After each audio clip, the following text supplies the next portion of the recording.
السلام علیکم ناظرین، کیسے ہیں آپ لوگ؟ کافی عرصے بعد آپ سے بات ہو رہی ہے۔ اس وقت جو میں آپ کے پاس مصنف لے کر آئی ہوں اور جس مصنف پر میں ویڈیو بنا رہی ہوں وہ ہے شبلی نعمانی۔ شبلی نعمانی کسی تعارف کے محتاج نہیں ہے۔ شبلی نعمانی 1857 میں پیدا ہوئے۔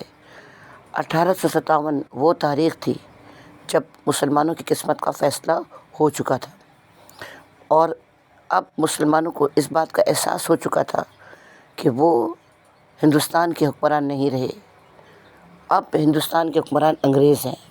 اور پھر انگریزوں نے بھی مسلمانوں کو اس بات کا بھرپور احساس دلایا کہ اب اقتدار کے مالک وہ ہیں، اب مسلمان بادشاہت میں نہیں رہے۔ تو شبلی نعمانی کی جو پیدائش ہے وہ اس دور میں ہوئی جو مسلمانوں کی زندگی کا بہت نازک دور تھا۔ شبلی نعمانی نے محسوس کیا کہ مسلمان اسلام سے دور ہو چکے ہیں، مسلمان سیرت النبی سے دور ہو چکے ہیں، اور ان کی زندگیاں ہندوؤں اور عیسائیوں کی جو اہم چیزیں ہیں ان پر گزر رہی ہیں۔ اسلام چوں چوں کا مربع بن رہا ہے۔ شبلی نعمانی نے سنت رسول کی طرف واپس لانے کے لیے ایک اہم فیصلہ کیا۔ شبلی نعمانی نے فیصلہ کیا کہ وہ مسلمانوں کو سیرت النبی سے آگاہ کریں گے، اور انہوں نے سیرت النبی جیسی شاہکار کتاب لکھنے کا فیصلہ کیا۔ بڑی محنت سے وہ اس کتاب کو تیار کر رہے تھے، وضو کرتے تھے اور مستند لوگوں سے اس کے بارے میں معلومات حاصل کرتے تھے، اور پھر اس معلومات کی بھی تحقیقات کرتے تھے کہ کہیں سے کوئی بھی دروغ، کوئی بھی جھوٹ ہمارے نبی کی ذات سے منسلک ہو کر سیرت النبی کا حصہ نہ بن جائے۔ تو شبلی نعمانی اس کتاب کو لکھنے کے لیے بڑی محنت کر رہے تھے، لیکن ہوتا وہ ہے جو خدا کو منظور ہوتا ہے۔ قدرت پتنی ان کے لیے کیا فیصلہ کر کے بیٹھی ہوئی تھی۔ ابھی شبلی نعمانی نے 2 ہی جلدیں لکھی تھیں تو انہیں ایک موذی بیماری نے آ گھیرا، خون کا سرطان، بلڈ کینسر۔ شبلی نعمانی کو خون کا سرطان ہو گیا اور اسی بیماری میں ان کا انتقال ہو گیا، اور سیرت النبی 2 جلدوں میں نامکمل ہو کر تاریخ میں پڑی رہی، اور سیرت النبی مکمل نہ ہو سکی۔ آخر کافی عرصے تک سیرت النبی 2 جلدوں میں ہی منتقل ہو کر ادھوری رہی۔ شبلی نعمانی کا ایک لائق شاگرد تھا۔ شاید آپ جانتے ہوں گے کہ شبلی نعمانی نے ایک ادارہ بنایا تھا، ایک اسکول بنایا تھا، ایک مدرسہ قائم کیا تھا، ندوۃ العلماء۔ تو اس میں ان کا ایک شاگرد تھا سید سلیمان ندوی۔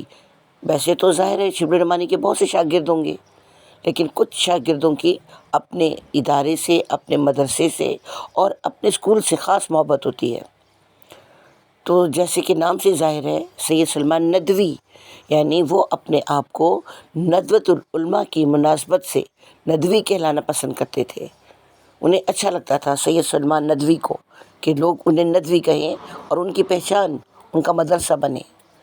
تو جیسے نام سے ظاہر ہے کہ سید سلیمان ندوی اپنے استاد سے بہت پیار کرتے تھے۔ انہوں نے محسوس کیا کہ استاد کا شاہکار معرکۃ الآراء کارنامہ سیرت النبی ادھورا رہ گیا ہے۔ آخر سید سلیمان ندوی نے اسے پورا کرنے کا ارادہ کیا اور تہیہ کیا۔ سید سلیمان ندوی نے سیرت النبی کی 4 جلدیں لکھی۔ آپ یقین کریں، کوئی نہیں کہہ سکتا کہ استاد کی تحریر کردہ کون سی جلد ہے اور شاگرد کی تحریر کردہ کون سی جلد ہے۔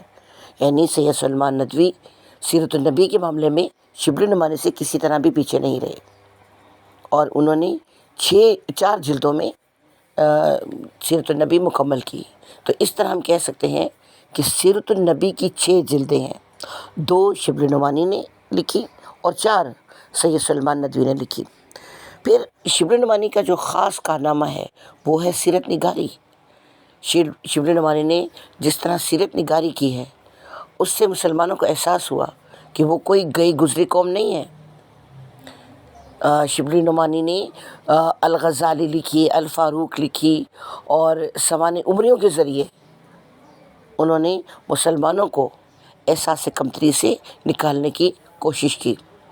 پھر شبلی نعمانی نے فقہ کی تعلیم بھی حاصل کی ہوئی تھی، تو اس کے بعد فزکس بھی انہوں نے پڑھی ہوئی تھی، تو انہوں نے تمام علوم کو مسلمانوں کی بھلائی کی اور خدمت کے لیے استعمال کیا۔